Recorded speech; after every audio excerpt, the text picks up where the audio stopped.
Bonsoir à toutes et à tous et bienvenue dans le Club Pantio. Ravi de vous retrouver pour une nouvelle émission débrief au lendemain de ce match nul qui a opposé l'OGC Nice et le FC Lorient. Un but partout.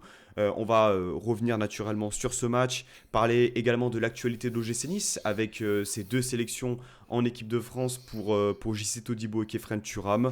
On parlera du match, on le décortiquera dans sa globalité comme à notre habitude.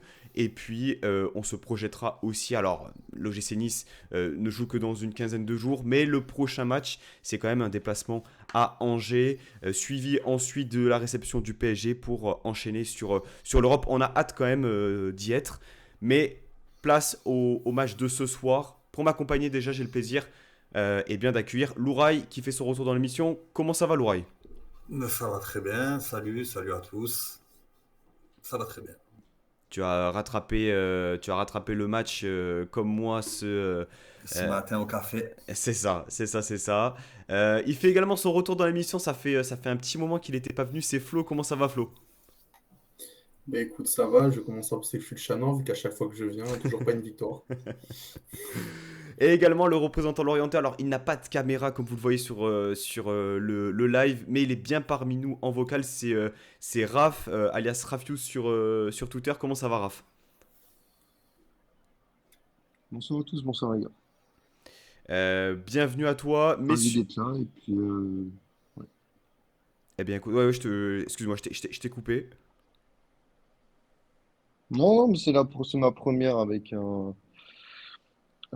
des Niçois, donc ça reste un plaisir, même si bon, j'ai trouvé que le match hier n'était pas forcément agréable à regarder. On en débattra de toute façon par la suite. On en reparlera. En tout cas, comme je t'ai dit, ici, voilà, on va tranquillement parler du match. Animosité ou pas, on est là. Enfin, là, t'es en terrain, t'es en terrain tranquille, hein, ne t'en fais pas, mon cher Raphaël.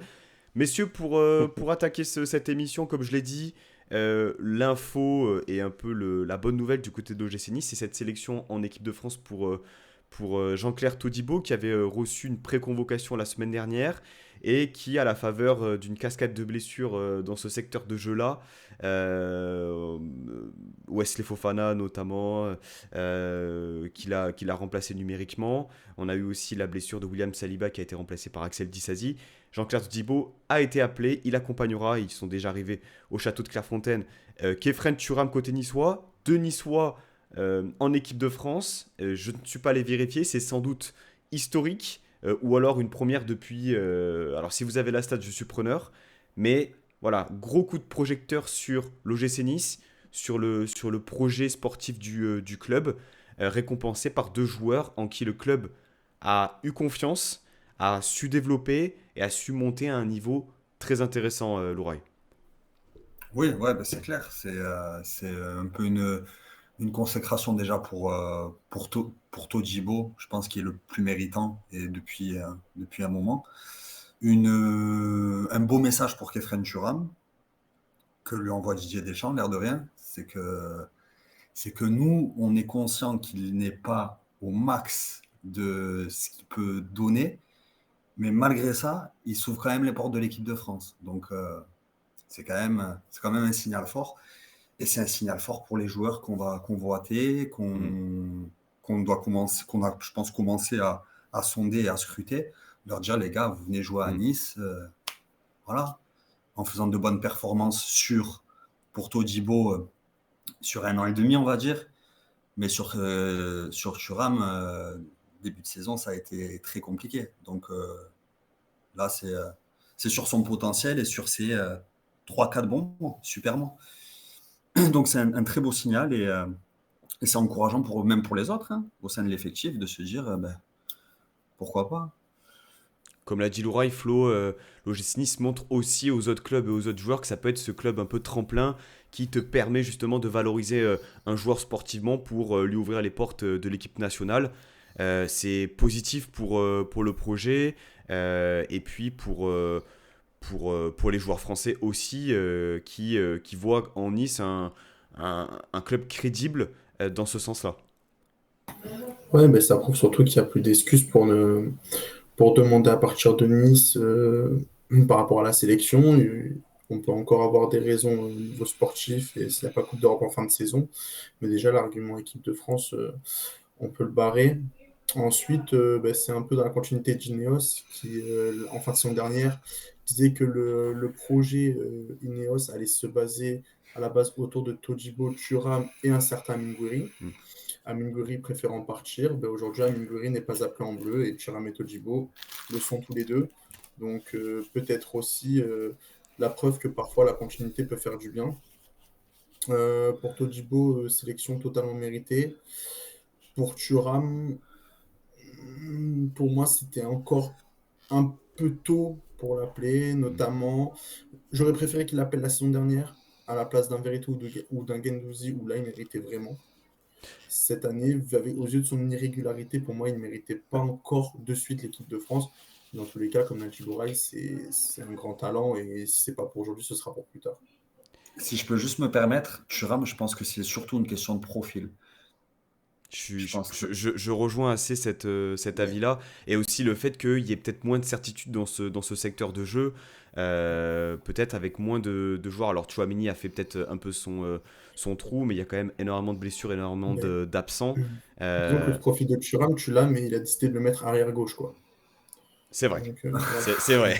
C'est vrai que ça peut effectivement expliquer ça. Raph, toi, de l'extérieur, en tant que supporter et suiveur l'orienté, comment tu vois un peu cette sélection de Todibo, finalement un joueur qui depuis son arrivée à l'OGC Nice lors du mercato hivernal 2020, hein, ça fait maintenant 2 ans et demi qu'il est présent à l'OGC Nice, qu'il performe. L'impression aussi que, comme le dit Skito dans le chat, que le travail paye pour Todibo. Le travail paye et au-delà de ça, je pense que c'est votre meilleur joueur depuis 2 ans, 2 saisons maintenant. Je pense que c'est votre valeur sûre un peu dans l'effectif, souvent fiable. Et je pense que Nice ne serait pas là sans un Todibo cette saison. Et il est en grande partie responsable du succès aussi de Nice dernièrement. Et je pense que ça reste un cadre et quelqu'un qui sait gueuler quand il faut aussi. On le rappelle, hein, l'année dernière, co-meilleure défense de Ligue 1 à égalité avec le Paris Saint-Germain. C'est aussi voilà, des choix de recrutement qui, à l'époque, hein, Thuram, on se disait les jeunes, c'est peut-être le filleul ou le cousin de je ne sais qui a fait que voilà, ça lui a permis de signer son contrat professionnel à l'OGC Nice. Aujourd'hui, 4 ans plus tard pour Thuram, c'est un joueur confirmé de Ligue 1 qui est certes, comme l'a dit Flo, irrégulier depuis le début de saison, mais qui depuis 2023 profite un peu de la vague Didier Digard à l'OGC Nice et qui s'est un peu, voilà, non pas révélé, mais qui a su élever son niveau de jeu pour permettre à Nice, voilà, d'enchaîner un 13e match consécutif, toute compétition confondue, sans défaite. Voilà pour la parenthèse équipe de France. Voilà, une parenthèse positive, et ça fait plaisir. C'est venu un peu passer un peu de la crème sur cet après-midi un peu compliqué à l'Alliance Riviera, soldé par un match nul, un but partout. Messieurs, dans un premier temps, peut-être les compositions. On va commencer par celle de l'OGC Nice. Alors, les joueurs, forcément, si vous avez vu le match, vous les connaissez, mais plutôt le système, finalement, choisi. Alors, on avait cette base de 3 joueurs avec un Rosario qui descendait donc dans ces trois défenseurs centraux, qui redescendaient un peu dans ce poste qu'il avait connu en début de saison notamment. Boudaoui en 6, un cran plus bas. Thuram, Ramsey en deux milieux centraux, avec des pistons très hauts qui étaient donc Melvin Barr et Beka Beka, pour une association devant entre Nicolas Pepe et Gaëtan Laborde. Déjà, Flo, peut-être pour commencer, cette composition, ce choix de garder cette base à 3 derrière, de prime abord, avant le match, t'en as pensé quoi? Ben, comme je l'avais tweeté avant le match, pour moi, c'était ce qu'il fallait faire contre Lorient, dans le sens où c'est le genre d'équipe où tu peux te faire punir facilement, c'est-à-dire qu'il y a un bloc plutôt bas au médian et qui est très performant sur les transitions offensives. C'est la marque d'ailleurs de Lebris. Euh, je, pour moi, c'était la bonne solution dans le sens où tu gardais un équilibre, c'est-à-dire que tu pouvais te livrer offensivement, mais garder une base défensive. Tu avais quatre joueurs à vocation défensive. Si tu rajoutes Melvin Barr, qui est plutôt un profil défensif qu'offensif, ça t'en faisait 5. Donc ça te permet de projeter avec une sécurité. Moi, j'aurais commencé le match comme ça aussi. Maintenant, on a bien vu que par rapport à la seconde mi-temps, la sécurité, ben, c'est peut-être ce qui t'a fait déjouer en première. Voilà, il y avait aussi quelque chose d'intéressant, c'était la position de Pépé à la perte du ballon qui était sur Abergel, à l'individuel, pour empêcher les relances courtes, pour obliger Lorient à jouer long. Malheureusement, Lorient a parfaitement su trouver ses circuits de passe pour sortir le ballon en première mi-temps, nous a mis en grande difficulté. Mais ça, on en parlera après quand on fera un zoom sur Lorient, mais l'animation de l'E en première mi-temps, c'était vraiment du très haut niveau. Vraiment. Leroy, ce choix de dispositif, cette décision aussi d'aligner d'entrée Pépé, c'était programmé après son entrée en jeu contre Tiraspol. Le fait de rebasculer Rosario, un peu le couteau suisse en défense centrale, BKBK sur la droite aussi. Tu te dis alors, oui, les joueurs sont là en quantité, mais alors ça commence à faire beaucoup et peut-être que voilà, Lotomba blessé, Attal blessé, à droite, BKBK reconduit. Bon, c'est peut-être aussi les limites aujourd'hui en termes de rotation. Qu'est-ce que tu en as pensé de ces choix-là? Moi, j'ai été complètement OK avec la composition de Djigar, que ce soit le système ou les joueurs. Parce que moi, ce que j'attends de cette équipe à domicile, c'est qu'elle emballe le match. Donc BKBK à droite, ça me plaisait parce que c'est pas son poste, mais il amène un peu de folie, un peu d'insouciance. Euh, à gauche, je préfère encore Bard, même si cette fois-ci, très bonne entrée de Ramraoui. Euh, je préfère cette équipe dans ce dispositif-là. Là où je rejoins Flo, c'est que quand on joue pas face à une équipe qui fait le jeu et qui nous pousse à jouer bas, on se retrouve peut-être trop limité offensivement. Surtout Et sans la présence de Terem Moffi sur ce match, hein, on oublie, mais sans la présence de Terem Moffi, même si je plaçais et je place encore, je pense qu'on y reviendra sur Nicolas Pepe, si je plaçais beaucoup d'espoir en son retour, et je place toujours beaucoup d'espoir en son retour. Mais je rejoins Flo, première mi-temps où ça a été compliqué d'exister par la faute de Lorienti, il faut le dire. Et deuxième mi-temps, beaucoup mieux. hmm, Mais moi, de base, je suis plus 3-5-2 que hmm. 4-3-3 avec cette équipe-là.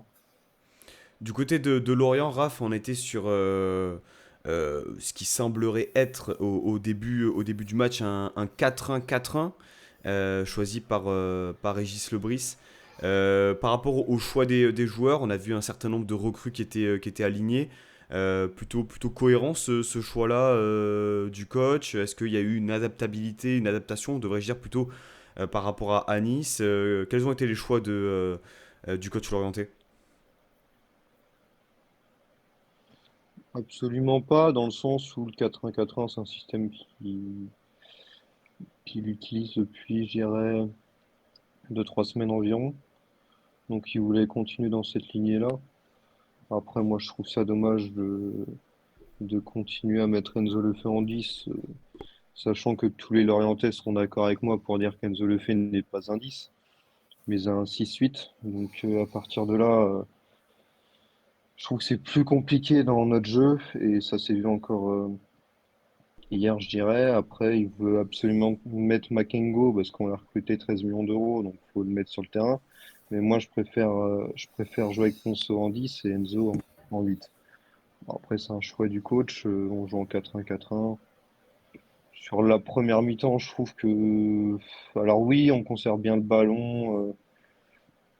Il y a un faux rythme, entre guillemets, parce que les deux équipes, je trouve, sont assez lents dans la manière de jouer. C'est pas très rapide et finalement, en fait, on marque un but sur notre première attaque rapide réellement, puisque enfin, franchement, je vais pas dire que la première mi-temps était de haut vol non plus.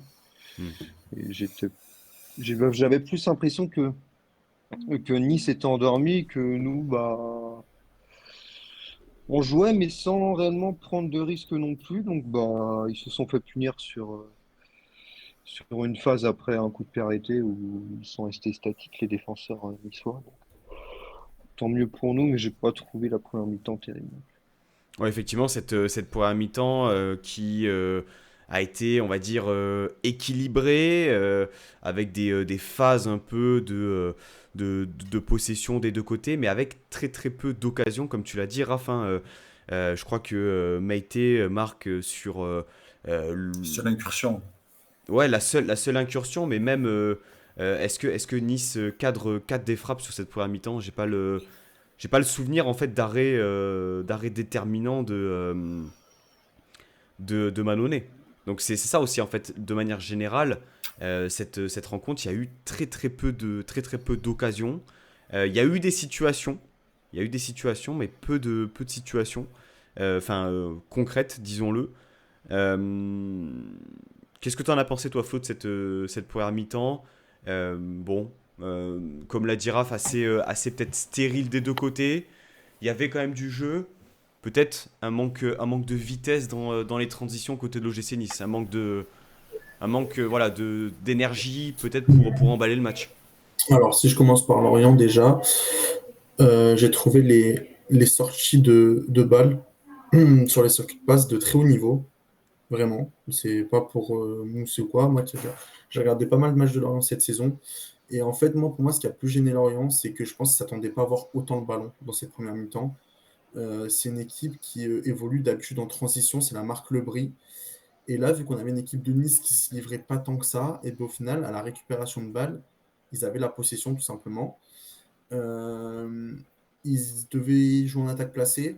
Et du coup, c'est un registre où ils ont moins l'habitude de jouer. Donc c'est peut-être pour ça aussi que. Bon, après, Raph le saura mieux que moi, vu qu'il la regarde tous les week-ends, mais c'est peut-être aussi pour ça qu'ils avaient plus de difficultés à mettre de la vitesse dans le jeu. Mais je trouve que quand même, leur première mi-temps, elle est de bonne qualité. Elle n'est pas impressionnante, mais elle est très juste. Euh, deux petits temps faibles de 2-3 minutes très bien gérés, où bon, ben, voilà, il n'y a pas le feu. Nice est un peu plus haut, mais il y a pas de problème. Et puis les temps forts, ils sont très bien gérés, avec des longues phases de possession, avec des phases où Nice court beaucoup dans le vent, alors qu'il y a eu ce match de Coupe d'Europe 3 jours avant, donc la volonté de le briser les joueurs. Euh, et surtout, ben, ce but, en fait, c'est une phase de possession, et puis d'un coup, il y a un coup d'accélérateur. Enfin, c'est un corner d'abord, petite phase de possession, coup d'accélérateur, et Dante qui couvre leur jeu. Hmm. Donc voilà. Après, côté niçois, pour moi, il y a eu le syndrome Coupe d'Europe, c'est-à-dire que tu joues 3 jours avant, il faut mettre en route les automatismes. Ça a pris une dizaine, quinzaine de minutes. Mais j'ai trouvé les Niçois pas impressionnants, mais je nous ai trouvé très justes dans la gestion des événements de cette première mi-temps jusqu'au but. J'ai trouvé qu'on avait joué de manière intelligente, c'est-à-dire ne pas trop se livrer, voir un peu ce qu'a proposé Lorient. Euh, et puis Lorient, c'est par sa bonne première mi-temps qu'en fait Lorient nous a fait mal, hein, tout simplement. Enfin, pour moi, Hmm. mais notre première mi-temps n'est pas mauvaise. On se crée peu d'occasions, mais je l'ai trouvé de manière. Les deux équipes ont été très intelligentes dans le premier mi-temps. Après, on se fait avoir sur une erreur de placement de Dante qui nous coûte tout simplement l'ouverture du score. Mais sinon, jusque-là, tactiquement, des deux côtés, c'était d'un très bon niveau et c'est ce qui a aussi rendu ce match fermé, cette première mi-temps en tout cas. Première mi-temps fermée, Louraï, selon toi? Ouais, fermé, même si j'ai quand même préféré cette mi-temps-là que ce qu'on a pu voir contre Ajaccio ou Auxerre, par exemple. J'ai trouvé qu'il y avait peut-être un petit peu plus d'entrain, un peu plus pas d'envie, parce qu'ils ont toujours envie, mais ouais, peut-être un peu plus de folie. C'était pas non plus, on parle pas de Milan AC Liverpool 2004, hein, mais 2005. voilà, il y avait, ouais, 2005, pardon. Il y avait un peu plus, voilà, un peu plus d'envie de faire mal à l'adversaire rapidement. J'ai trouvé qu'on était moins en train de jauger l'adversaire. De- Après, oui, c'était relativement stérile, mais j'ai trouvé quand même qu'il y avait un peu plus c'était, voilà, plus d'envie, je vais utiliser le mot envie, que contre Ajaccio ou Auxerre, de faire mal à l'adversaire, rapidement. Raph, t'as parlé tout à l'heure du choix de Lebris d'aligner Makengo dans l'entrejeu. Alors, Makengo, nous, c'est un joueur qu'on a forcément connu du côté de l'OGC Nice. On avait récupéré C'était un après. neuf. C'est, C'était un neuf. Patrick Vieira l'a utilisé à quelques reprises dans un poste inhabituel de faux neuf. Deux questions. Comment t'as perçu le transfert, record historique du club du club de Lorient? Et comment tu juges un peu ses débuts dans le collectif lorientais?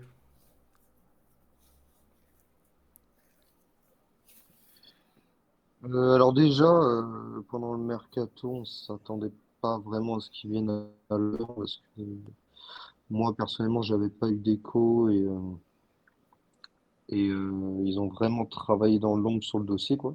Et on l'a su vraiment au dernier jour, je crois, ou l'avant-dernier jour. Donc c'était vraiment une surprise. On s'y attendait pas du tout. Et sur son adaptation, alors il a dû faire 7 8 matchs avec Lorient. Et le moins qu'on puisse dire, c'est que pour l'instant, c'est très compliqué, dans le sens où il a du mal à faire des matchs de bon niveau, je dirais, de manière générale. Pourtant, on n'a pas affronté des cadors du championnat pendant cette période. Mais je trouve que défensivement, c'est compliqué, même si c'est un milieu assez technique, avec quand même un bon volume de jeu, je dirais. Mais je trouve que dans l'impact défensif et physique, j'en attends beaucoup plus et malheureusement, il n'apporte pas ce que Lorient aimerait avoir.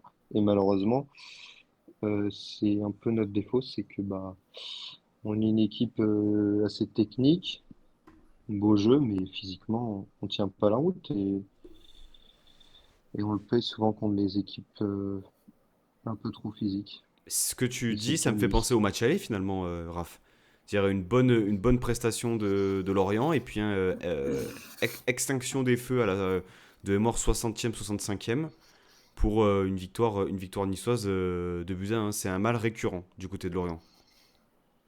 Franchement, ce match-là, alors ce match-là, il est un peu malheureux parce qu'on peut mener 3-0 à la mi-temps s'il n'y avait pas un grand Schmeichel. Et derrière, on se fait punir sur des situations où physiquement on est un peu à la rue. Nice reprend l'impact et l'avant dans le jeu et on se fait punir. Bon, c'est un peu malheureux le deuxième but, je crois que c'est Laborde qui marque sur une frappe contrée, qui lobe notre gardien, C'est ça. je crois une connerie comme ça.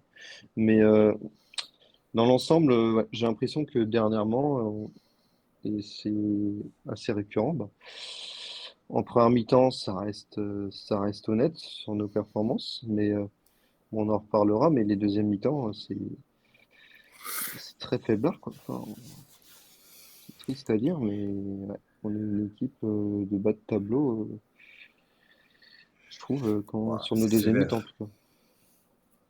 Moi, Vas-y, l'oreille. Il suffit de non, regarder le match, oui, oui, non, il parce que suffit de regarder la deuxième mi-temps, t'as rajouté, je pensais on que tu défend bloc parlais. bas pour tenir le score, tu vois.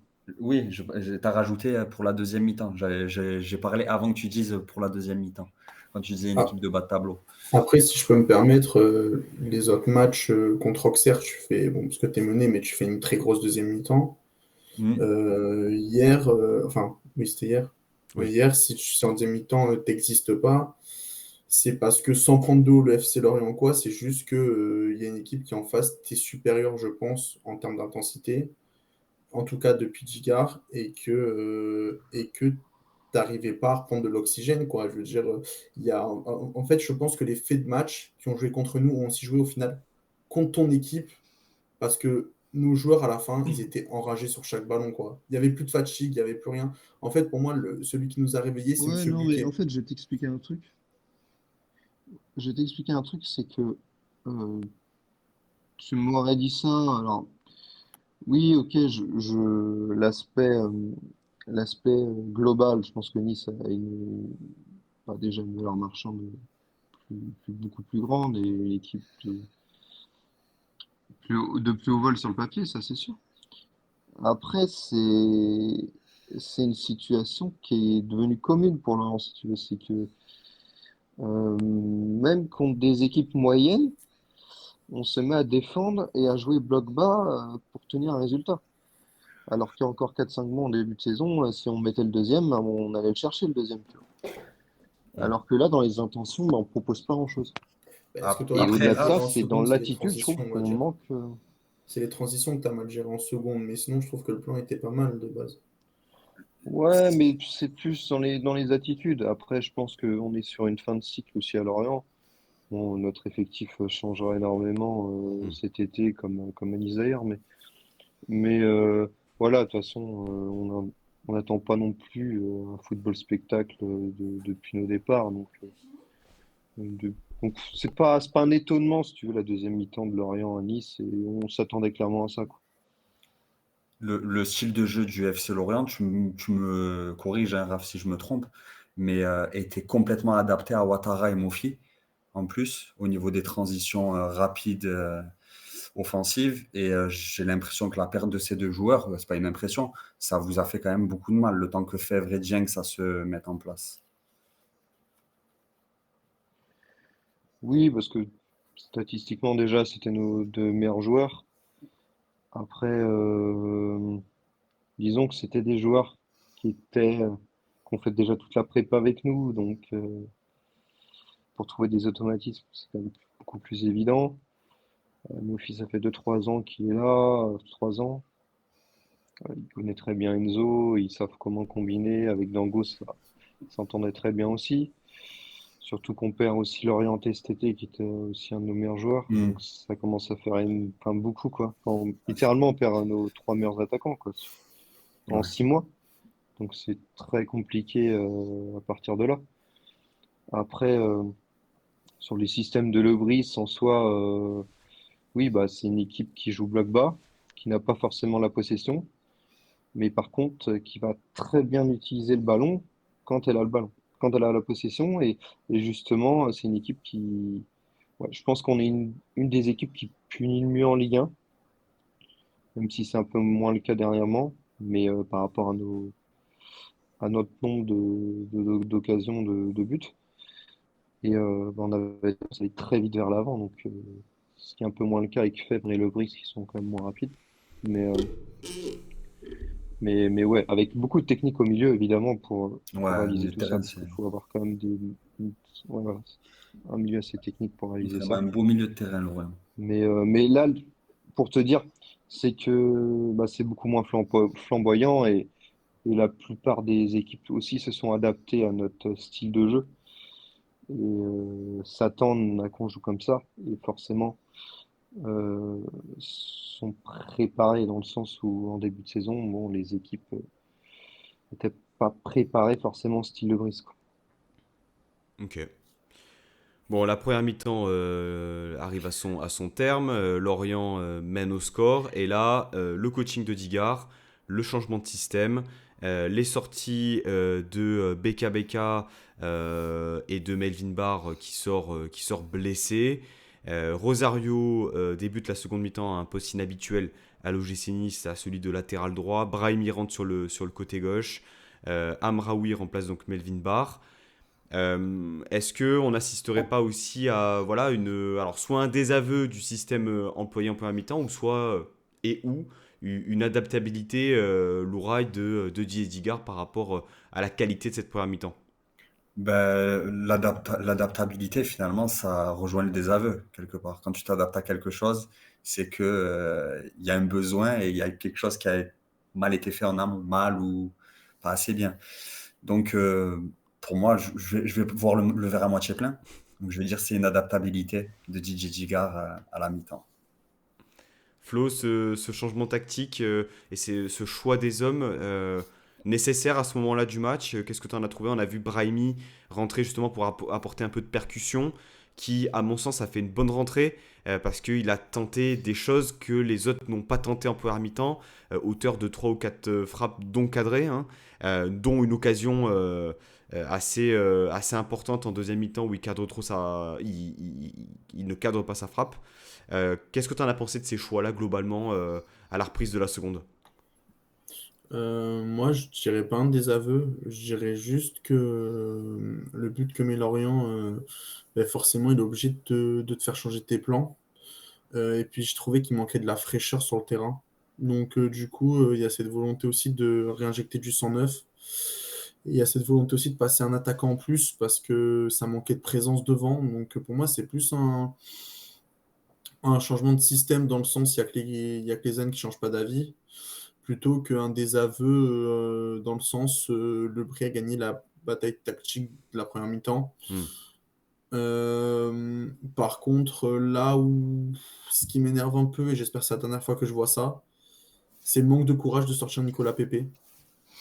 Parce que pour moi, Nicolas Pepe, s'il doit jamais faire 90 minutes, et je parle pas de sa performance footballistique, parce qu'encore une fois, il revient de 2 semaines de 2 mois de blessure.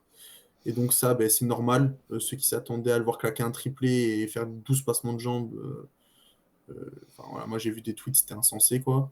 Mais par contre, son attitude de râler sur chaque ballon, moi je peux vous dire qu'il a de la chance, Nicolas Pepe, que c'est Gaëtan Laborde sur le terrain à côté de lui, hein.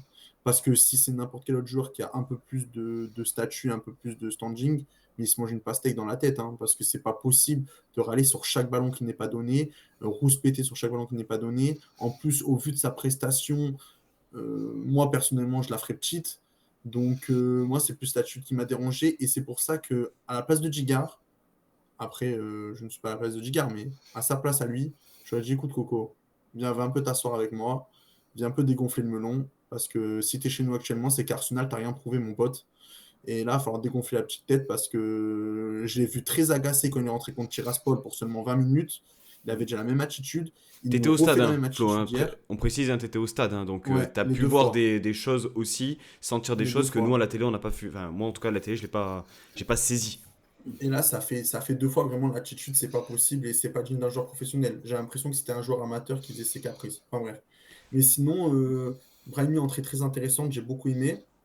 Après, le fait aussi d'avoir laissé Pépé, par contre, tactiquement, c'était très bien parce que je trouvais qu'en première mi-temps, avec BKBK, on n'avait pas assez appuyé dans le dos de Le Goff, qui pour moi était un peu sur ce match le point faible de cette équipe de Lorient. Il laissait beaucoup d'espace derrière lui. En seconde mi-temps, j'ai senti un Pépé capable d'aller le provoquer. Alors, c'était pas encore du grand Pépé, mais c'était un peu mieux. D'ailleurs, le but, ben, ça vient d'une remise de lui au second poteau. Donc voilà, deuxième mi-temps de très grosse qualité. On va rester sur Nicolas Pepe parce que tu en as parlé et c'est un des sujets aussi importants. Effectivement, qui a démarré un peu dans ce double, dans ce duo, hein, devant avec Gaëtan Laborde, une position plus axiale. En deuxième mi-temps, il a été déplacé, plus sur le côté droit aussi. Je pense qu'il faut prendre tous les paramètres en compte. Effectivement, tu as parlé de la dimension physique. Il fait 20 minutes contre Tiraspol. Tu sens déjà que physiquement, il n'est pas dans le même rythme que les autres joueurs. Ça, c'est une Mm. évidence. C'est-à-dire que dans le pressing, dans le fait de renouveler les efforts, de presser haut comme peut le faire la board, ben déjà, il n'y arrive pas. Ça, c'est une chose. Et puis Et autre chose aussi, si j'ai 2 secondes parce que ça c'est en lien avec toi, après je te laisse finir Pancho, excuse-moi. Mais si, il y a aussi un autre fait qu'on ne prend pas en compte, c'est que Pépé là il arrive dans une nouvelle équipe. Il se blesse après le premier match de Gigard. C'est plus du tout les mêmes intentions de jeu, c'est plus du tout les mêmes circuits de passe, c'est plus du tout les mêmes la même associations. dynamique aussi, hein. Tout à fait. Il arrive dans une équipe qui est invaincue depuis 12 matchs. Donc Tout à fait. forcément, lui, Mais c'est sa prépa là. il arrive avec le statut censé être normalement le leader technique de l'équipe, à hauteur d'une première partie de saison. Alors, on va dire irrégulière, mais malgré tout, il a Il a été. son ancien costume de sauveur, hein. Ah ouais, ouais, il a quand même sauvé des situations. Alors, il a mis quand même pas mal de Ouais. pénaltys, hein. Je crois que la moitié de ses buts sont sur pénalty. Mais il a quand même Il mis les des buts provoque aussi. importants. Il les provoque, Ouais. on est d'accord. Mais je pense qu'il y a aussi un peu d'ego qui a accentué un peu la Mhm. frustration de sa performance sur le match. Il s'est dit, putain, merde, le petit Bonani, là, il a 18 ans derrière moi. Il est plus décisif que moi sur. Enfin, je veux dire, alors. Certains diront qu'effectivement, il aurait dû se mettre au service de l'équipe, etc., etc. Je suis d'accord pour dire que le comportement, mais je pense que c'est surtout le comportement d'un joueur frustré qui n'arrive pas à faire ce qu'il veut et surtout qui Mhm. n'est pas à 100%. Et c'est D'a- pour ça. Peut-être que ça D'accord, va. mais Ouais, vas-y. dans ce cas-là, il faut savoir le gérer parce que moi je suis désolé, mais moi entre les 20 minutes de Tiraspol et là, il doit jamais faire 90 minutes. déjà 90 minutes. Après, je connais pas l'avis du staff médical, mais pour moi, c'est risqué. Mais bon, certes, ça c'est pas mon domaine. Par contre, je veux dire, franchement, son attitude, vu du stade, mais c'est une attitude, mais vraiment inadmissible. Vraiment. Faut le voir. Et puis, en plus de ça, sur le penalty, le mec, ça fait 2 mois qu'il joue plus. Il prend le ballon en mode je vais le tirer. Enfin, à un moment donné, voilà. Pour moi, Djigard, on sait footballistiquement ce qu'il vaut. On a vu ce qu'il met en place. Il a les compétences.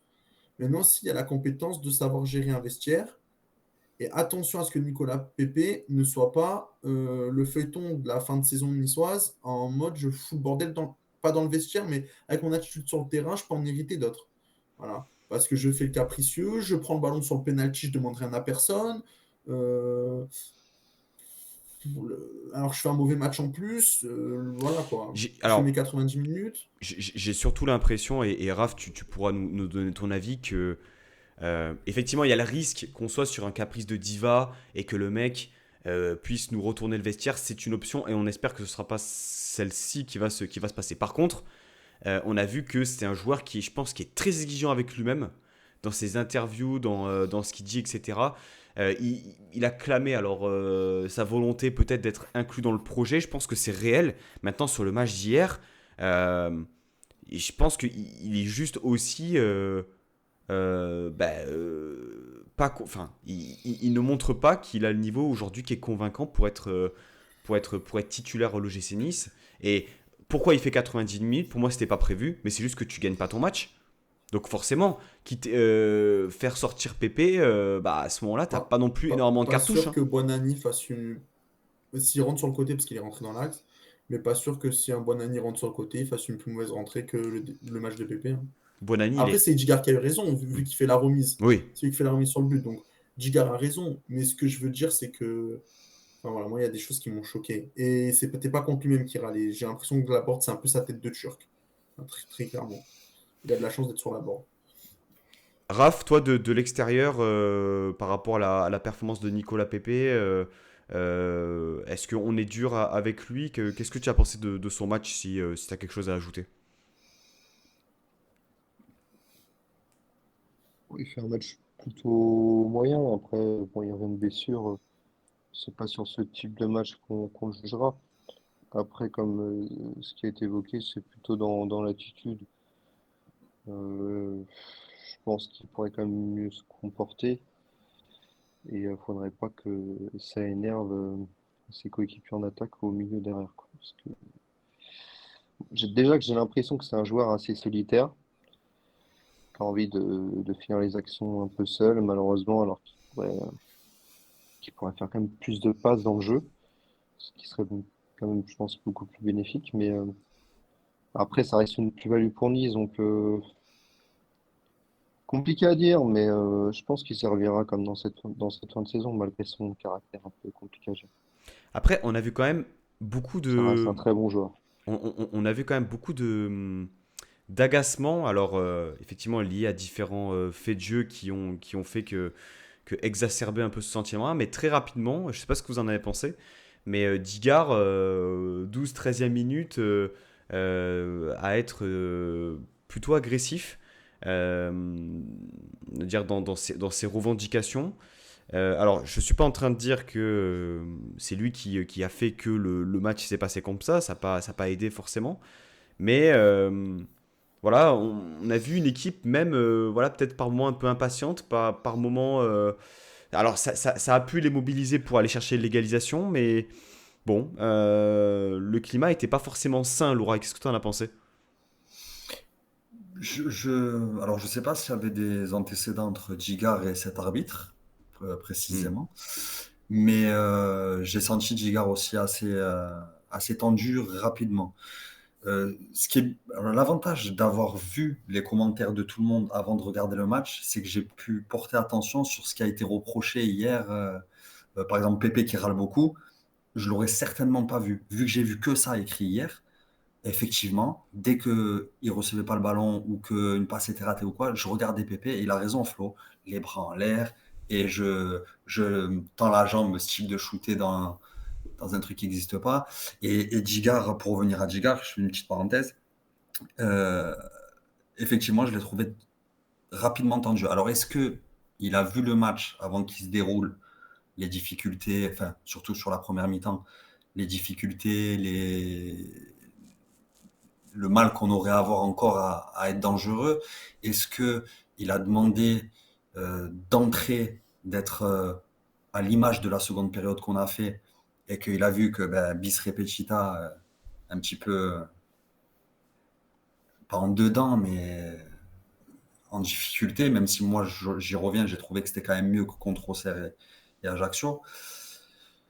Je sais pas. Je te rejoins, je l'ai senti aussi tendu, et puis le match a fait que c'est pas allé en s'arrangeant. Si je peux apporter une réponse sur mon point de vue par rapport à l'attitude de Gigard, j'ai l'impression que dans un premier temps, il est agacé plus pour l'exigence envers son équipe et dans le fait que dans l'entame de match, on ne mette pas le rythme qu'il aurait aimé qu'on mette. Ah, ça rejoint Euh, ce que je dis. ouais, très agacé notamment de prendre autant de temps à cette relance. Je pense qu'il aurait voulu un peu plus de verticalité aussi sur les pistons, chose qu'on a beaucoup manqué en première mi-temps. Et par contre, là où je rejoins vous deux, c'est qu'en deuxième mi-temps, très agacé contre l'arbitre, je pense hein, personnellement, qu'il a vu la main dans le vestiaire non sifflée pour Nice vis-à-vis de Melvin Barr, là, quand Tony Parker il fait le dribble sur Barr. Et ensuite de là, je pense que ça, plus le fait que son équipe ait du mal à enclencher, le fait que on soit mené, le fait qu'on sache que on avait la pression du résultat de Lille, qu'on était un peu dos au mur, tout ça. C'est encore un jeune entraîneur. C'est aussi quelqu'un qui a seulement, je ne dis pas de bêtises, 36 ans, 38 ans, C'est le Bigard. troisième match aussi que tu étais en phase de ne pas gagner, consécutif en championnat. Donc voilà, je pense que tout ça fait que tu es tendu. Mais Mm. moi, j'ai beaucoup aimé l'attitude des joueurs et de Gigard parce que c'est quelque chose qu'on n'a pas vu chez Nice depuis un bon moment. Ça s'appelle l'exigence. L'exigence de soi et l'exigence de faire un match accompli. Voilà. Et moi, ça, j'ai énormément aimé. Et ça, par contre, il faut le souligner. Et alors, je te rejoins totalement. Et Pancho, moi, j'ai presque aimé l'attitude de Gigar, justement. Parce qu'on parle de ce bonhomme. Non, oui, parce que toi, c'est par rapport aux joueurs, peut-être que tu aimerais un peu plus de calme et de sérénité. Moi, j'aime presque ce climat qu'il y avait à la fin du match, où ce que disait Flo tout à l'heure, c'est qu'on avait la rage sur chaque ballon. Ben, Et c'est c'est Nice, quoi. qu'on refuse pas la défaite. On refuse le match nul. Alors, je suis d'accord dans le fait de mobiliser l'équipe à sortir une grande deuxième mi-temps, c'est évident, hein. Mais j'ai été surpris parce qu'il nous avait pas habitués à ça, en fait. Et moi, je le trouvais justement étrangement calme par moment. Alors, ça lui arrivait de reprendre ses joueurs. Alors, peut-être qu'effectivement, comme le dit Flo, comme vous le dites tous les deux, hein, le déroulé de la première mi-temps et du début de seconde ne l'a pas convaincu. Donc, surtout du début de match. Peut-être que ça ne fait qu'alimenter ce sentiment-là. Mais oui, c'est vrai, ça faisait quand même un certain temps qu'on n'avait pas vécu ça à Nice. Ça a permis de transcender les joueurs et d'aller Le chercher public aussi. un match nul, le Il a public. transcendé le public, Gigard, hier. Mais des fois, en Et fait, le juste milieu entre exigence et, vous savez, des fois impatience ou Nervosité. nervosité, vous voyez. Et la limite, elle est fine. Et c'est pour ça que, ben voilà, là, Nice a su bien le gérer sans gagner le match. Mais bon, c'est quand même mérité. Raph, cette seconde mi-temps de l'OGC Nice, une égalisation qui est méritée peut-être au vu de la production. Et ensuite, on passe, on va dire, aux différentes situations parce que Flo a teasé un peu de l'arbitrage qui mérite qu'on s'y penche.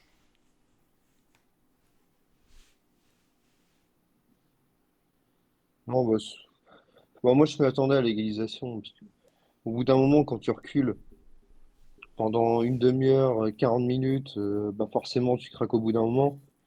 Et le but, bah, tout le monde l'a vu. Laborde, il est à 3 mètres du but, il se retourne, personne sur lui à part Meïté, mais qui peut pas faire grand-chose parce que c'est trop tard, parce que il renverse bien le ballon et puis il réussit à bien le reprendre sur sa petite reprise. Donc forcément, je m'y attendais clairement et malheureusement, c'est un symptôme qu'on a à Lorient, c'est qu'on sait pas tenir un résultat. Et c'est ça qui m'énerve un peu, mais Bon, on va se satisfaire du point parce que sur l'ensemble du match, ça reste un très bon point pour nous, même si on n'a plus rien à jouer, donc nous, on s'en fout. Mais, Bah, est-ce que t'as vraiment plus rien à jouer? mais dans les intentions, en deuxième, non, on n'a plus rien à jouer Et la dynamique. sportivement parlant, à part faire des matchs, à part faire des matchs de gala entre guillemets contre les cadors de Ligue 1, Paris-Marseille, mais non, hormis ça, sportivement parlant, on a plus grand-chose à jouer. Mais au-delà de ça, c'est récurrent et malheureusement, bah, Nice mérite son égalisation et on sent qu'en fin de match, c'est encore plus tendu et que ça peut tourner encore sur un 2-1 de Nice, quoi. Donc, Hmm. J'ai une question, Raph. voilà. Euh, pour toi, est-ce que Manoni il peut Oui, pas un peu mieux faire sur le but de la board? Il perd pas ses appuis trop vite. c'est compliqué quand même. C'est compliqué parce que Meïté masque un peu le ballon, tu vois. Ouais. Et il y a pas forcément la vision et bon, ça fait poteau rentrant aussi. Ce qui est un Ah, c'est dur, comble pour Gaëtan franchement, c'est Laborde. dur. Et je pense que c'est la reprise dégueulasse Ouais, mais qui il aime bien le marquer contre surprend. nous. Ouais, c'est vrai, c'est vrai.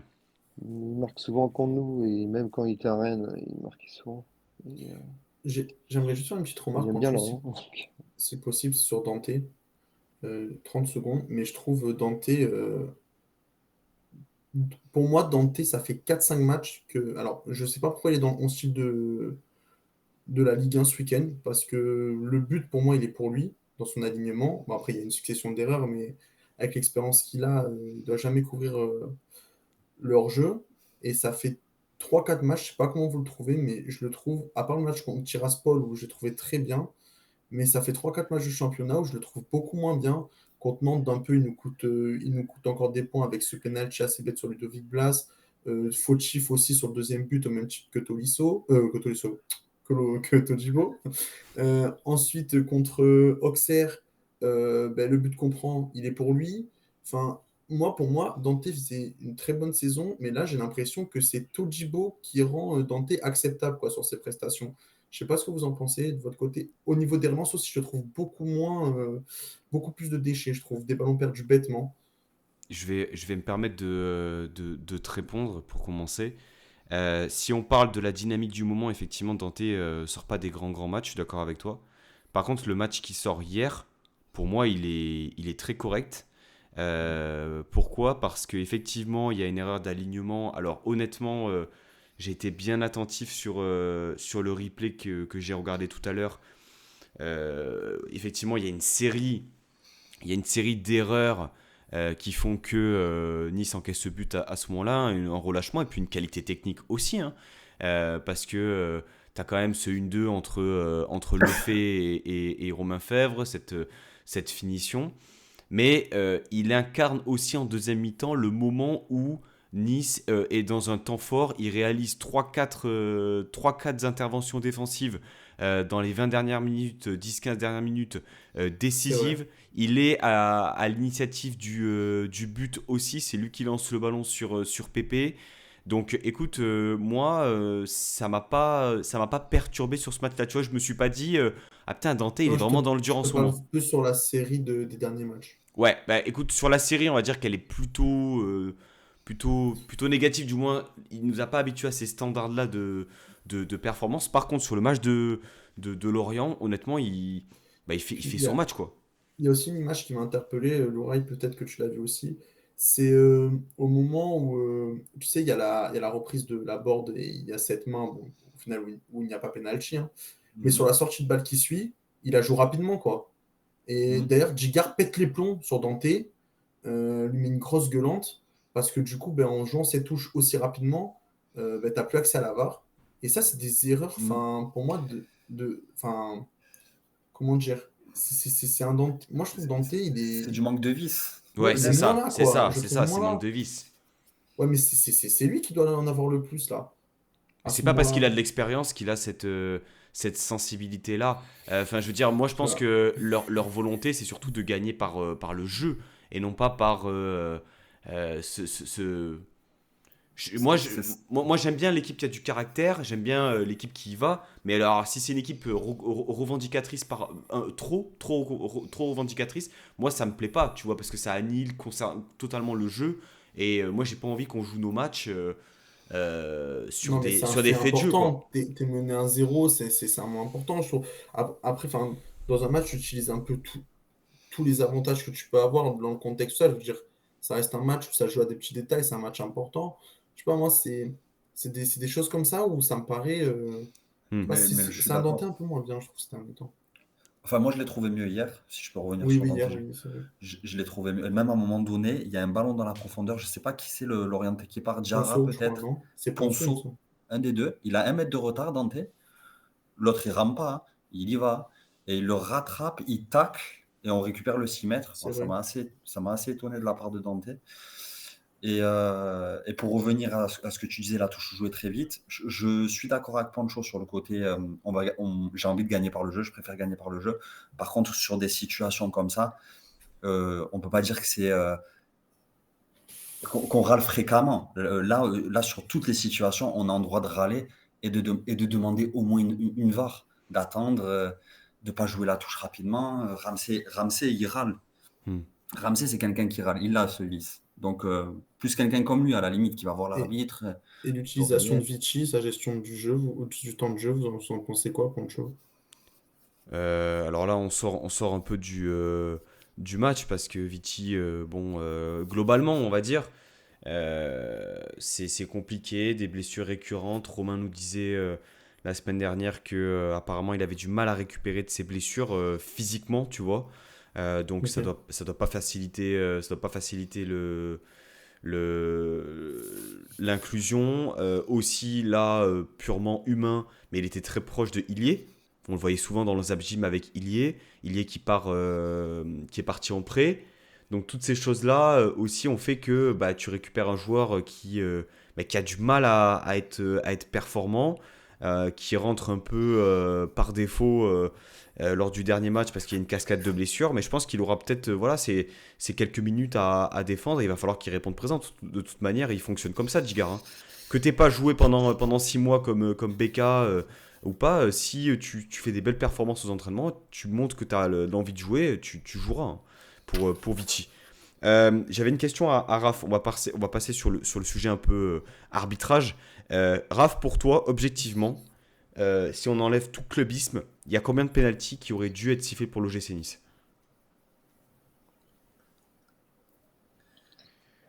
Honnêtement, euh, celui de Le Goff aurait pu être sifflable. Donc on rappelle, c'est Il y a Pépé derrière. la main Euh, le ballon touché par la main de Le Goff après le contrôle de Pépé, le ballon qui touche le sol avant de toucher la main. Après, celui d'Abergel, pour moi, quand on voit une mine à 2 mètres alors que tu as le bras collé au corps et que ça touche le coude, pour moi, ça n'est pas penalty. Pour moi, le coup de Thuram, alors Thuram, il est bien gentil, mais je trouve ça quand même petit de simuler dans la surface pour obtenir un penalty. Bon, Le fameux vice, hein. La VAR a revenu sur l'action et après. Oui, mais bon, après, ça peut se comprendre, la frustration. Nous aussi, là, on était frustrés parce qu'il y avait quand même beaucoup d'agacement, surtout de côté de Bigard, qui, on peut parler de cinéma chez nous parce que bon, on n'est pas habitué à ça côté Lorraintais. Après, c'est un gars du Sud, on sait, il a le sang chaud, ok, voilà. Mais au-delà de ça, euh, après, il y a de l'intentionnalité, il y a plein de facteurs à prendre en compte. C'est compliqué. Après, ça aurait été le PSG. Oui, oui, ils auraient sifflé au moins un penalty, tu vois, surtout sur l'action de Le Goff. Mais bon, c'est le GC Nice, c'est comme ça. Après, c'est compliqué à dire, mais franchement, moi j'en aurais sifflé un. Ouais, ok. Non, Après, non. Et tu vois mais pour moi sur Abergel et Thuram, c'est quand même dur de siffler penalty. Et après, sur les deux autres, bon, oui, tu peux en siffler au moins un, quoi. Après, bon, t'as l'intentionnalité et tout, tu te rends compte. Bon, voilà, c'est. Après, je pense que le fait que les Niçois ont mis beaucoup de pression sur les arbitres, je pense que les arbitres aussi n'ont pas été forcément cléments avec les Niçois au vu de leur attitude assez agressive. Je pense que vous êtes d'accord aussi avec ça. Je pense que les arbitres n'ont pas forcément été cléments dans ce sens-là aussi, tu vois. Votre avis, les gars, je vous laisse répondre. Bah, je suis pas forcément d'accord avec le côté agressivité envers l'arbitre et qui manque de clémence. S'il y a pénalty, il y a pénalty. Si on est agressif entre guillemets, si on est Robin. étouffant envers l'arbitre, Mm. c'est qu'on estime qu'il y a pénalty. Et s'il regarde les images sur la main de, pour moi, il y en a un qui est indiscutable. Les deux autres, je veux bien débattre, mais il y en a un qui est vraiment indiscutable. Celui où Pépé il fait le crochet, s'il met pas la main, il allume le gardien, il casse la cage, il est à 2 mètres. Euh, et celui de Thuram, il siffle penalty, donc il enlève la possibilité à Boudaoui, qui est à l'entrée de la surface, qui va recevoir le ballon, de casser la cage aussi, peut-être. Mais il annihile l'action de but et il nous enlève le penalty. Je comprends pas. Je vais pas faire. Je pourrais en parler 2 heures là de l'arbitrage, mais c'est pas le but. Le premier, la board, c'est vrai que c'est très près, c'est à bout portant. On a perdu une Coupe de France sur une main similaire, donc c'est plus ça qui me fait rager, c'est que des fois ça siffle, des fois ça siffle pas. C'est toujours pareil. Tant qu'il n'y aura pas une uniformisation de l'arbitrage, ce sera Après, les toujours règles de compliqué. l'arbitrage en France aussi sont pas claires. Faut qu'on Ouais, se c'est dise, ça. il n'y a rien de clair. C'est ça. Il C'est ça le n'y a pas problème aussi, au bout d'un d'uniformisation. moment, et c'est pour ça que bon, C'est t'as pour ça qu'on a ces discussions.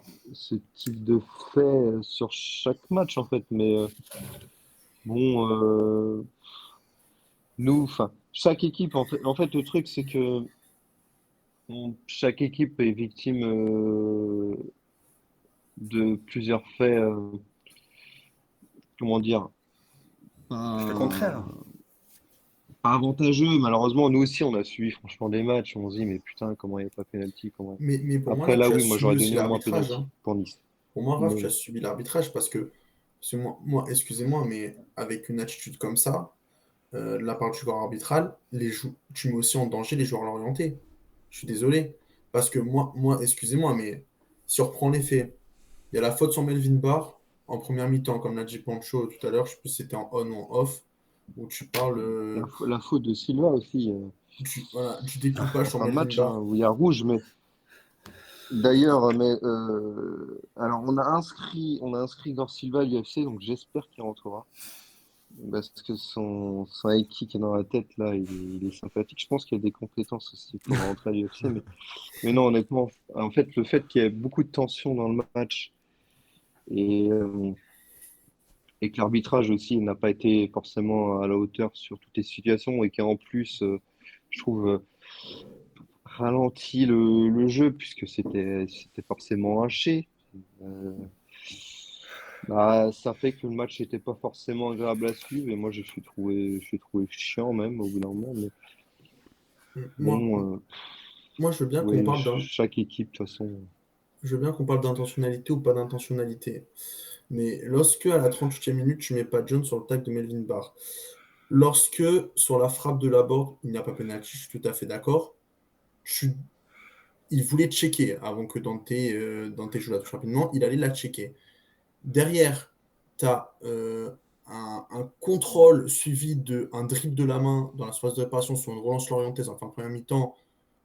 Pour moi, tu ne peux pas. Mais qui est intentionnalité ou pas intentionnalité, c'est un crochet du bras qu'il a mis. Ah, c'est un crochet externe du bras. Je vois pas comment tu ne peux pas siffler ça. La main, elle est décollée du corps. Mais au-delà de ça, Flo, C'est cette action, je te rejoins sur cette situation-là, elle, elle lui permet d'avoir une situation encore plus favorable avec le ballon. C'est-à-dire que ça lui permet de recentrer le Mmh. ballon Il élimine Melvin pour, Barr. pour sortir le ballon de la surface de Oui. réparation. Et c'est ça pour moi qui est grave, intentionnalité ou pas. Ça a favorisé la situation. C'est pour ça que, à mon sens, il y a pénalty sur cette action, tout comme il y a pénalty sur Le Goff.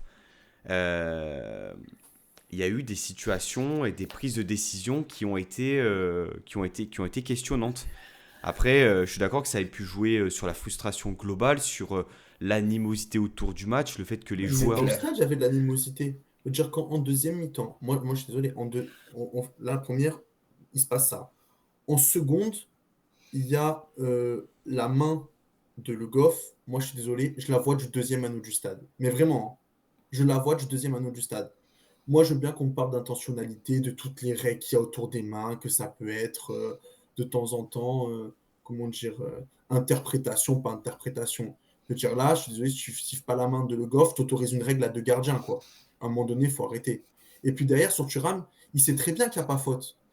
Il siffle une faute de compensation. Voilà. Moi, je suis désolé, on ne peut pas ne pas les checker au minimum la main de Pépé, la main de Le Goff. On ne peut pas ne pas la checker. Je ne demande même pas qu'on la siffle ou qu'on la siffle pas, c'est aller la checker. Je ne peux pas. Et derrière, tu siffles une faute de compensation sur Thuram, là où il n'y a pas faute, je suis tout à fait d'accord, mais tu siffles une faute de compensation, tu annules une action de but parce que Boudaoui est seul à l'entrée de la surface de réparation, et derrière, tu mets 6 à 7 minutes à checker la VAR, alors qu'en première ligue, ça se check en 30 secondes. Pourtant, c'est des êtres humains comme nous, ils ont le même système, d'accord. Et eux, ils le checkent en 30 secondes, ils mettent 6 à 7 minutes. Il y a des changements dans tous les sens, et ils te mettent 4 minutes de temps additionnel. Après, j'ai vu ton tweet. Il y a eu exactement 5 minutes 35 de temps additionnel. Oui, mais parce qu'il y a la blessure de.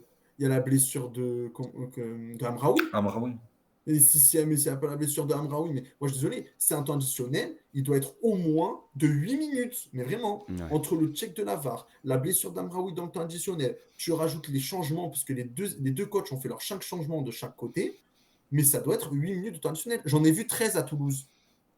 J'en ai vu 13 et 11 à Toulouse. J'en ai vu, à Lyon vendredi soir, j'en ai vu 6 ou 7. Et là, il met 6 minutes à checker une VAR et 4 minutes à la fin du match. Moi, je suis désolé, à un moment donné, les joueurs de Lorient, ils étaient en danger. Ils étaient en danger parce que Todibo, à un moment donné, il pète un câble. Je ne sais plus c'est sur qui. D'ailleurs, je ne sais pas comment l'arbitre ne peut pas siffler faute, c'est encore de la compensation. Mais il y va pour lui faire mal, Todibo. Je ne sais plus c'est qui l'ailier gauche de Lorient. Je me suis dit qu'il va le péter en deux. De dire ce genre d'arbitre, mais là, je ne parle pas pour Nice-Lorient. En France, on a des arbitres qui mettent en danger les joueurs. On a des arbitres qui sont incompétents. On nous demande d'avoir un championnat compétitif. On n'a même pas encore arbitral digne de ce nom. On demande aux joueurs d'être respectueux, exemplaires. On demande aux entraîneurs d'être exemplaires. On a des arbitres de niveau de deuxième division. Et c'est ça, je veux dire, il n'y a plus d'excuses. Il y a une VAR, c'est robotisé maintenant. On peut plus. Il y a cautionner ça. 4 attaques 06 Après, qui nous le dit... problème de la VAR, Ouais. le problème de la VAR, c'est que nous, on a subi ça, c'est que à un moment, la VAR marche pas pendant le match. Donc, on peut pas revenir sur l'action et que tu te fais niquer. Bon, là, oui, pour moi, il y a au moins un penalty au minimum. Là, je suis d'accord. Mais à mon avis, elle marchait pas la VAR, ou je sais pas, mais Non, mais moi, pour qu'ils ne reviennent pas sur. il y a des mecs qui toute la semaine travaillent, il y a des mecs qui toute la semaine se lèvent et vont au boulot. Il y a des mecs qui sont impliqués dans une séance d'entraînement, qui préparent un match toute la semaine, toute la semaine, toute la semaine. Et il y a un mec qui arrive le week-end, entouré d'une VAR, de 3 arbitres assistants, plus un camion plein, et qui décide de te bousiller ton travail de toute la semaine. Moi, je suis désolé, c'est inadmissible. Le mec, il te fait un match de merde, il rentre chez lui, il mange ses pâtes avec sa femme, il va se coucher tranquillement, et toi, je suis désolé, je suis désolé, mais s'il manque 2 points à la fin de la saison pour Nice, ce ne sera pas qu'à cause de ça, on est bien d'accord là-dessus, ce ne sera pas qu'à cause de l'arbitrage, ce sera sûrement beaucoup plus à cause de la première saison Kata, mais je suis désolé, tu seras obligé de les mettre dans le panier. Tu seras obligé. Et Après, ça, pour moi, c'est inadmissible. Après, il y a le scénario, Flo, il y a le scénario où tu cites penalty, Pépé y va, et vu le match kata qu'il te fait, il rate le penalty. Hein. Je suis d'accord, mais Pancho, on parle de 2 penaltys non sifflés Oui. et de 4 minutes. C'est faussé le jeu. Alors, deux petites choses. Il y a Kachata qui nous dit en plus, Lorient était à 10 sur la fin, on aurait sûrement poussé par rapport au temps additionnel. C'est vrai. Là, je vous rejoins complètement.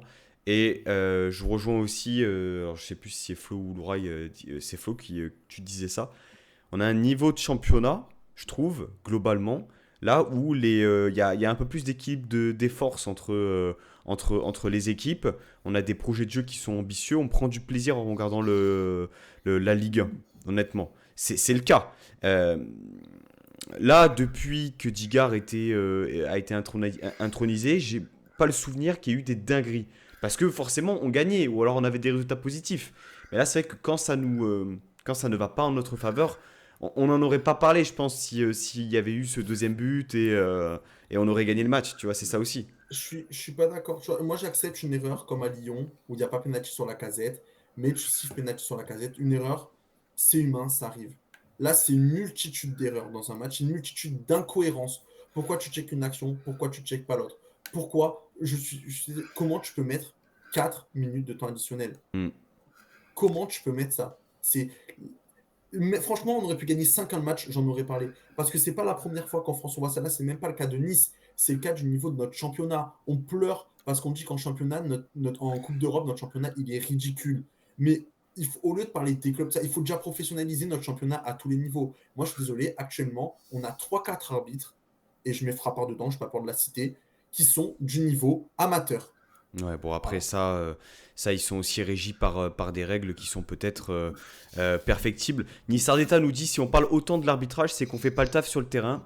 Alors, c'est Oui et multifactoriel, je non. pense, mais il y a une part de vrai aussi, c'est que En le deuxième mi-temps, match, on a fait le taf, hein. oui, mais le match peut basculer sur des faits de jeu, mais en même temps, tu ne cadres qu'une seule frappe, Louraï. Oui, oui, je cadre qu'une seule frappe. Mais après, ça, c'est. À la limite, je veux te dire, la frappe, si elle est 1 mètre à côté, elle est cadrée, et c'est de suite une occasion de but. Là, c'est plus S'il une nous donne question pas de. la main, Pépé, il a 4 de la frappe, hein. Ouais, aussi. Il Et, rentre le gardien avec, hein. et s'il siffle pas penalty sur Thuram, Boudaoui, certainement une frappe cadrée aussi. Après, ça, c'est. Pour moi, l'histoire des tirs cadrés, c'est pas des lourdes de 45 mètres qu'on a envoyées. C'est Non, c'est pas la tant les frappe, tirs cadrés, c'est la frappe de Brahimi, elle est trop. les situations favorables.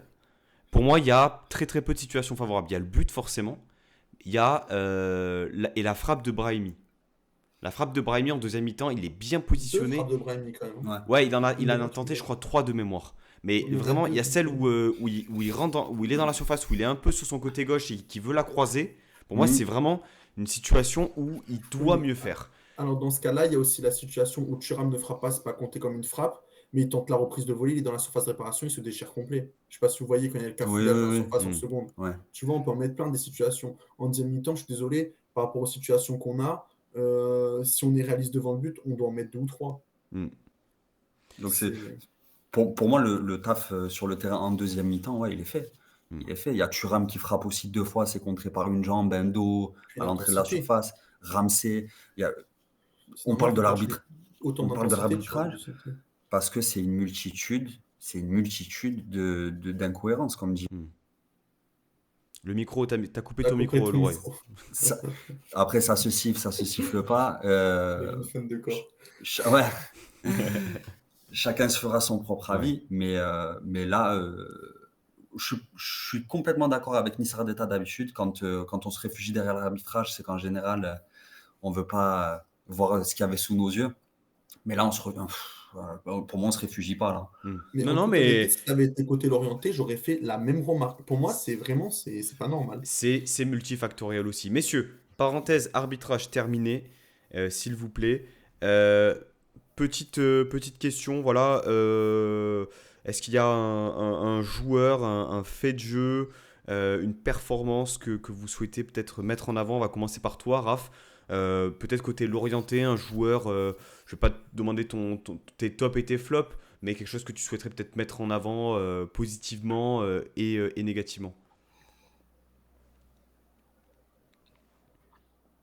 Alors côté Lorientais, bah, en top, ça serait notre buteur du jour parce que bon, au-delà de son but, bah, Momité, c'est quand même un joueur qui vient du centre de formation, qui était même pas dans le groupe pro en début de saison Hmm. et qui, avec les blessures, parce qu'on a quand même pas mal de blessures aussi, s'est fait une place au sein du 11. Et force est de constater qu'on encaisse quand même très peu de buts depuis qu'il est titulaire. Je crois qu'on a dû encaisser environ 3 ou 4 buts en 6 matchs, donc c'est assez peu, quoi. Et il a quand même 21 ans, et c'est quand même un joueur qui est performant pour ses débuts en Ligue 1, quoi. Donc, ouais, intéressant. Et côté niçois, moi j'ai bien aimé quand même l'attitude de Laborde forcément. Et puis, qui je pourrais mettre aussi d'autant en valeur. Tout le monde a été plutôt bon en deuxième mi-temps côté niçois. Après, c'est plutôt mettre la réaction niçoise aussi en positif. Deuxième mi-temps. Et Ouais, une puis réaction ouais, collective même si, plutôt positive de l'OGC Nice. ouais, plutôt dans l'ensemble, parce que les joueurs ont été bons. Il n'y en a pas un qui est sorti non plus du lot. Même si je trouve toujours la borne intéressant, même sans ballon. Donc voilà, parce que je trouve que c'est un très bon attaquant qui est pas assez mis en valeur et qui met quand même, quoi qu'on dise, pas mal de pression sur les défenses. Hmm. Ça reste toujours. Et puis c'est quand même un joueur maintenant affûté du championnat, quoi. Donc, Hmm. Flo, c'est vraiment vraiment un bon joueur du championnat. un sujet, une performance, quelque chose qu'on n'a pas évoqué. Tu me parles pas d'arbitrage, s'il te plaît. Euh, voilà, quelque chose que tu souhaiterais ajouter peut-être sur le match ou voilà, un sujet qu'on n'a pas évoqué. Si je dois mettre deux petits flops, bon, attitude de Pépé et le fait aussi que. Alors, avait-il les Enzo? joueurs pour. Comment? Ouais. Hein. Et hormis l'attitude des joueurs, non, est-ce qu'il avait aussi les joueurs pour changer le milieu? Il y avait aussi le manque de fraîcheur, j'ai trouvé dans notre milieu de terrain. Ramsey Thuram Boutaoui, que j'ai trouvé cramé. Et peut-être si tu aurais laissé BKBK plus longtemps sur le terrain, tu aurais pu sortir un des trois et l'intégrer dans ton milieu. Donc ça, c'est les deux petits flops. En top, l'entrée de Bilal Brahimi, parce qu'il est intéressant sur ses derniers matchs, que je trouve que même si on sait que c'est pas le joueur le plus doué de l'effectif, mais dans les intentions, il est très intéressant. Et, attention, ça va vous étonner, mais la première mi-temps de Melvin Barr, que j'ai Ben, trouvé, complètement Ah d'accord. oui, bien sûr. parce que vous savez, si vous suivez un peu mes tweets, que j'adore le fracasser. Mais là, le petit Tintin, il a été de très bonne qualité en première mi-temps et j'ai trouvé intéressant. Et l'entrée d'Amraoui, qui m'a apporté un plus offensivement. Et il se lâche de plus en plus, ce gamin, et il m'impressionne de plus en plus. Donc tu as mis en Voilà. top deux latéraux gauche de OGC Nice, Flo, là, si je comprends bien. Ouais, ouais. Louraï, juste, je lis Nissar d'État qui nous dit: Je regrette le manque de danger apporté par nos latéraux, pas un pour plonger, faire des appels dans le dos. Après, c'est pas les meilleurs dans le registre. On a payé aussi. Amraoui l'a fait. Oui, mais on a payé aussi l'absence de Lotomba à droite, hein. Après, Ouais. pour les défendre, BKBK, il avait un nombre incalculable de situations où le ballon n'est jamais venu en première mi-temps côté Le Goff. Et ça, malheureusement, les latéraux, après, quand ils ne sont pas servis, Hmm. on a été très peu inspiré de jouer dans la verticalité comparé à d'autres matchs. Donc pour moi, les latéraux, ils ont fait les matchs. D'ailleurs, à la mi-temps, pour moi, les deux meilleurs, si je dois en sortir deux dans ce marasme, c'est BKBK et Melvin Barr. En tout cas, c'est mon avis. Mais... Louraï. Je vais mettre la première mi-temps de Melvin Barr aussi, parce que c'est bien de lui tirer dessus quand il le faut, souvent. Mais c'est bien de dire quand c'est très bien aussi. Donc Melvin Barr, première Meilleure mi-temps, performance franchement. que la coiffure, hein, toujours, hein. On a toujours ce qu'on Ah, dit. de toute façon, là, même s'il fait des mauvaises performances, ce sera toujours mieux que la coiffure, je pense. Mais Melvin Barr, première mi-temps, j'ai bien aimé Rosario. Le match de Rosario, j'ai bien aimé. Parce que trimballer Ouais, au centre, le à couteau suisse. droite, pas facile. Et franchement, il a quand même assuré dans ce qu'on lui a demandé. L'entrée d'Amraoui, que j'ai beaucoup aimé, j'allais justement dire, répondre à Nissar d'État, j'ai trouvé justement qu'il faisait beaucoup d'appels et à un moment donné, il y a un ballon qui lui est donné dans l'intervalle. Et voilà, c'est tout ce que. Bon, le centre, il est minable, mais ça, on commence à en avoir l'habitude. De tous, hein, c'est pas que d'Amraoui. Mais j'ai beaucoup aimé l'entrée d'Amraoui. Et avec le nombre de situations de frappe qu'on a eues dans les 18, 25, 18 mètres, j'aurais bien aimé voir Barclay, parce que je pense que ça aurait pu être intéressant à l'allumage. Voilà, après Pépé qui revient de blessure. Je rejoins totalement Flo sur le côté râleur. J'ai pas du tout aimé l'attitude. Par contre, il est à une main de Le Goff et finalement, il fait la remise de la tête pour la board de faire un but, une passe D. Donc, je vais attendre avant de le sécher de trop. Et toi, Pancho? Bah, si je devais retenir des choses de ce match-là, la réaction en seconde, parce que clairement, il y avait une grosse domination sur toute la seconde mi-temps. Le point négatif, mais là c'est plus global au match, c'est le manque d'occasion, de situations vraiment concrètes. Certes, techniquement c'était propre par moment, mais on avait envie véritablement que ce match s'emballe, quoi. C'est pour ça qu'il s'est emballé vraiment dans les, on va dire, 25 dernières minutes. Je pourrais éventuellement parler de l'arbitre, parce que qu'on le veuille ou non, il y a eu des répercussions liées aux décisions qui ont fait que. Et Brahimi, la rentrée de Brahimi, que j'ai trouvé vraiment très intéressant, même s'il n'a pas tout réussi, il a eu le mérite au moins de tenter. Rosario, latéral droit, Pas oui, dégueu, hein. comment? Pas dégueu, hein. Putain, Il a si, mieux si. centré que tous ceux que j'ai vu centrer depuis le Non, début de la bah saison. écoute, moi je trouve que BKBK n'est pas un mauvais centreur, hein. C'est vrai. Je trouve que vraiment, il a un bon pied, hein. Donc je dis pas que Son j'aurais, pied gauche j'aurais, est très j'aurais bon, sorti. sans problème. Ouais, il a un bon pied gauche aussi, c'est vrai. Mais je dis pas que j'aurais sorti Rosario, mais je j'ai pas trop compris. Alors Rosario peut le jouer parce qu'il a des qualités qui font que là il restait haut, on va dire qu'il a peu défendu, il a pas trop mal centré non plus, il a été décisif sur le but aussi, c'est lui qui donne le ballon. Mais bon, je trouve quand même que sur ce match, euh, Diga réussissait tout on va dire, sur les premiers matchs. Dans les gestions de joueurs, les entrants, etc., etc. Là, on voit que il retombe dans une forme de normalité aussi. Barclay n'a pas montré dans sa performance la dernière à domicile, c'était contre la dernière fois qu'il a joué, c'était à Nantes. À Nantes. À Nantes, Honnêtement, moi je trouve qu'il mérite pas de jouer. Et puis en plus, c'est un joueur sur lequel tu vas pas forcément miser dans les années futures. Donc tant qu'à faire, autant faire rentrer un Bouanani ou un Belayan, voire un BKBK, parce que tu t'as mis quand Belayan, même il des n'est sous pas encore dessus. prêt pour moi. Hein? Belayan, pour moi, il n'est pas encore prêt.